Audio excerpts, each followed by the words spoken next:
కీర్తన సంఖ్య 69. ఈ కీర్తనలో 36 వచనాలు ఉన్నాయి. ఈ కీర్తనను 5 భాగాలుగా చేయడం జరిగింది. ఈ కీర్తన దావీదు రాశాడు.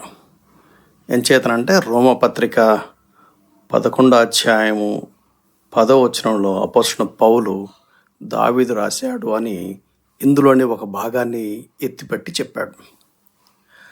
బహుశా దీని యొక్క సందర్భము దావీదు బెత్షెబాతో పాపం చేసిన తర్వాత దాని పర్యవసానంలో భాగంగా అబ్షాలోము తిరుగుబాటు సమయంలో అయిండే అవకాశం ఉంది. ఈ కీర్తనను 5 భాగాలుగా చేయడం జరిగింది. మొదటి భాగం మొదటి 4 వచనాలు. దేవా, జలములు నా ప్రాణం మీద పొర్లుచున్నవి, నన్ను రక్షింపుము. నిలుక ఈయని అగాధమైన దొంగ ఊబిలో నేను దిగిపోచున్నాను. అగాధ జలములలో నేను దిగబడి ఉన్నాను. వరదలు నన్ను ముంచివేయుచున్నవి. నేను మొరపెట్టుట చేత అలసి ఉన్నాను. నా గొంతుక ఎండిపోయాను. నా దేవుని కొరకు కనిపెట్టుట చేత నా కన్నులు క్షీణించిపోయాను. నిర్నిమిత్తముగా నా మీద పగపట్టువారు నా తల వెంట్రుకల కంటే విస్తారముగా ఉన్నారు. అబద్ధమును బట్టి నాకు శత్రువులై నన్ను సంహరింపగోరారు అనేకులు. నేను దోచుకొనని దానిని నేను ఇచ్చుకొనవలసి వచ్చాను. దావీదు పోయిటిక్ ఫార్మాట్లో తనకున్నటువంటి తీవ్రమైన వేదనను బట్టి తన పరిస్థితిని దేవునితో చెప్పుకుంటూ సహాయం చేయమని అడుగుతున్నాడు. అందుకని ఈ భాగానికి ఏం పేరు పెట్టానంటే, తన తీవ్రమైన వేదనలో సహాయం కోసం దావీదు దేవునికి మొరపెట్టాడు. తర్వాత భాగం 5-6 వచనాలు. తన దేవా, నా బుద్ధిహీనత నీకు తెలిసే ఉన్నది. నా అపరాధములు నీకు మరుగైనవి కావు. ప్రభువా, సైన్యములకు అధిపతి యెహోవా, నీ కొరకు కనిపెట్టుకుని వారికి నా వలన సిగ్గు కలగనీయకము. ఇశ్రాయేలు దేవా, నిన్ను వెదుకు వారిని నా వలన అవమానము నొందనీయకము. దావీదు ఎంత యథార్థంగా తన పాపం విషయంలో తన పశ్చాత్తాపడుతూ దేవుని దగ్గర సిగ్గుతో తలదించుకున్నట్టున్నాడు. అందుకనే దీనికి పెట్టిన పేరేంటంటే, తన వ్యక్తిగత పాపం యొక్క పర్యవసానాన్ని బట్టి దావీదు సిగ్గుతో తలదించుకున్నాడు. తర్వాత భాగం 7 నుండి 21 వరకు. నీ నిమిత్తము నేను నింద నొందిన వాడనైతిని. నీ నిమిత్తము సిగ్గు నా ముఖమును కప్పెను. నా సహోదరులకు నేను అన్యుడనైతిని. నా తల్లి కుమారులకు పరుడనైతిని. నీ ఇంటిని గూర్చిన ఆసక్తి నన్ను భక్షించుచున్నది. నేను నిందించిన వారి నిందలు నా మీద పడి ఉన్నవి. ఉపవాసముండి నేను కన్నీరు విడవగా అది నాకు నిందాస్పదమాయను. నేను గోనెపట్ట వస్త్రముగా కట్టుకున్నప్పుడు వారికి హాస్యాస్పదుడనైతిని. గుమ్మములలో కూర్చుండువారు నన్ను గూర్చి మాటలాడుకొందురు.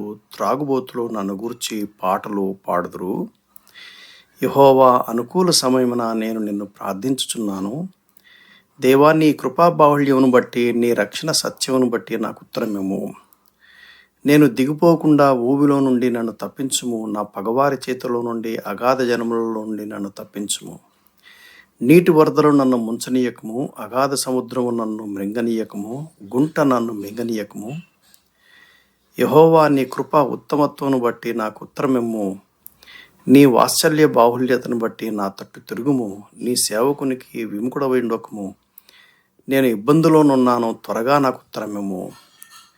నా యొద్దకు సమీపించి నన్ను విమోచింపుము. నా శత్రువులను చూచి నన్ను విడిపించుము. నిందయు సిగ్గును అవమానమును నాకు కలిగినని నీకు తెలిసి ఉన్నది. నా విరోధులందరూ నీకు కనబడుచున్నారు. నిందకు నా హృదయం బద్దలాయను. నేను బహుగా కృషించి ఉన్నాను. కరుణించు వారి కొరకు కనిపెట్టుకుంటేని గాని ఎవరునూ లేకపోయిరి.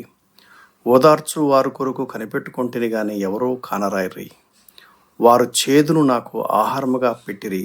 నాకు దప్పికైనప్పుడు చెరకను నాకు త్రాగనిచ్చిరి.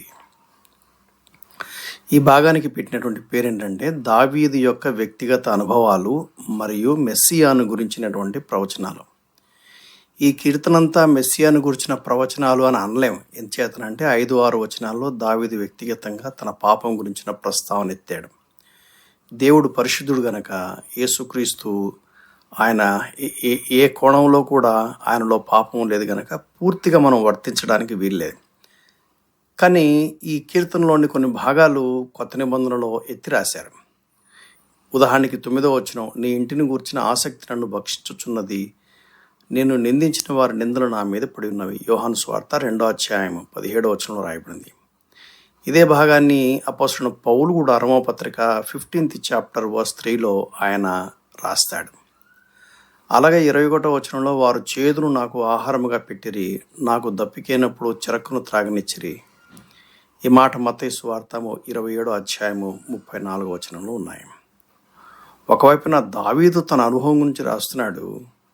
ఇంచుమించు అక్కడక్కడ ప్రభువైన యేసుక్రీస్తు వారు మెస్సియగా భవిష్యత్తులో రానై ఉన్నాడు అనే అవగాహన దావీదుకు పూర్తిగా ఉందలేదో మనకి తెలియదు, కానీ అందులోని కొన్ని భాగాలు ఇంచుమించు 1000 సంవత్సరాల మునిపే ప్రవచించినటువంటి వివరణ ఇక్కడ మనం చూడగలం. ఆ తర్వాత భాగం 22వ వచనం నుండి 28 వరకు,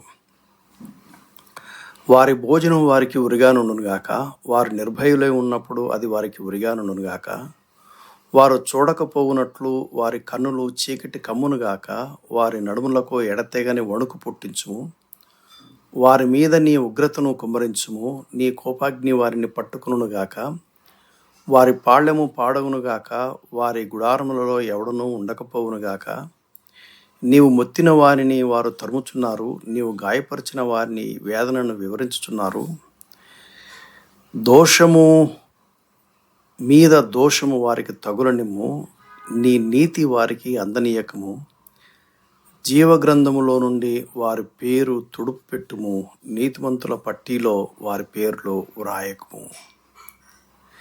ఈ భాగానికి పెట్టినటువంటి పేరేంటంటే, తమ శత్రువులపై ప్రతీకారం తీర్చి న్యాయము చేయమని దావీదు దేవుని వేడుకుంటున్నాడు. దావీదు ప్రతి విషయం దేవుని దగ్గరికి తీసుకెళ్తాడు, దేవుణ్ణే తేల్చేయమని చెప్తాడు.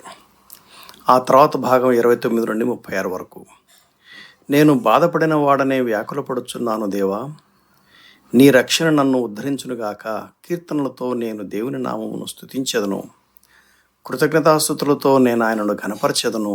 ఎద్దు కంటేను కొమ్ములను డెక్కలు గల కోడె కంటేను అది యెహోవాకు ప్రీతికరము. బాధపడువారు దాన్ని చూచి సంతోషించు. దేవుని వెదకు వారలారా, మీ ప్రాణము తెప్పరిల్లును గాక. యెహోవా దరిద్రుల మొర ఆలకించువాడు, ఖైదీలో నుంచబడిన తన వారిని ఆయన తృణీకరించువాడు కాడు. భూమి ఆకాశములు ఆయనను స్తుతించునుగాక, సముద్రములు వాటి యందు సంచరించు సమస్తమును ఆయనను స్తుతించునుగాక.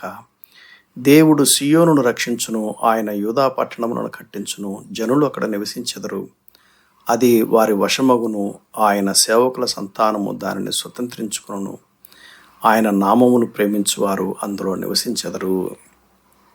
ఈ భాగానికి పెట్టినటువంటి పేరేంటంటే, దావీదు దేవుని స్తుతించి మహిమపరిచాడు.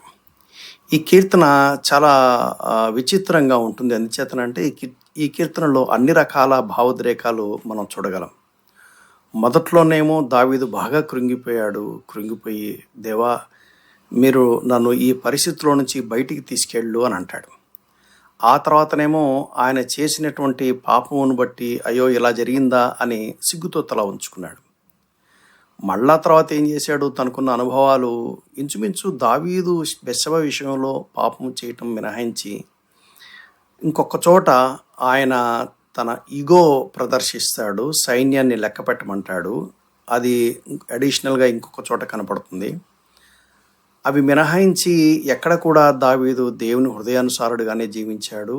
ఆయన ఒక రాజుగా ఉండటానికి దేవుడు ఆయనను ట్రైనప్ చేస్తున్నాడు అనే విషయం కూడా ఆయనకు అర్థమైంది. అందుకనే ఆయన కలిగినటువంటి ఆపదలు, ఇబ్బందులు, శ్రమలు, కష్ట నష్టాలన్నీ కూడా దేవుడి దగ్గరికి తీసుకెళ్ళి దేవుణ్ణే సహాయం చేయమని అడగటం ఆయన మొదలు పెడతాడు. దేవుడి దగ్గర తాను పరీక్షించుకుంటాడు, నేను ఎలా ఉన్నాను, నేను నీ దృష్టిలో సరిగ్గా ఉన్నానా లేదా అన్న నేపథ్యంలో దావీదు చాలా అద్భుతంగా ఈ కీర్తనలన్నీ కూడా అక్కడక్కడ ఆయన అద్భుతమైనటువంటి గుణగణాలు మనకు తారసపడతాయి. సో ఆయన అనుభవాల గురించి మాట్లాడుతున్నాడు, మెస్సియాని గురించి ప్రవచనాల గురించి మాట్లాడతాడు. మళ్ళా తర్వాత రాజు కదా కాబట్టి శత్రువుల విషయంలో ఆయనకి ఒక విధమైనటువంటి రోషం ఉంటుంది. న్యాయం తీర్చమని చెప్పి ఇంప్రికేటరీ సామ్ ఆ టోన్ వచ్చేలాగా ఆయన మాట్లాడతాడు. మళ్ళా వెంటనే దేవుణ్ణి మహింపరుస్తాడు. ఈ భాగానికి పెట్టినటువంటి పేరేంటంటే, బాధలతో కృంగిపోయిన ఓ నీతిమంతుడు దేవునితో ప్రార్థనలో పెనుగులాడుతున్నాడు. తన తన భావోద్రేకాలన్నీ కూడా దేవుని సన్నిధిలో కుమ్మరిస్తున్నాడు. ఎంత అద్భుతమైన మాటలని చెప్పాలి. తండ్రి అయిన దేవుడు నిన్ను ఆశీర్వదించి నిన్ను కాపాడను గాక. ప్రభువైన యేసుక్రీస్తు నీకు తన సన్నిధిని ప్రకాశింపజేసి నిన్ను కరుణించును గాక. పరిశుద్ధాత్మ దేవుడు నీ మీద తన సన్నిధి కాంతి ఉదయింపచేసి నీకు సమాధానం కలుగజేయను గాక. Amen, amen, amen.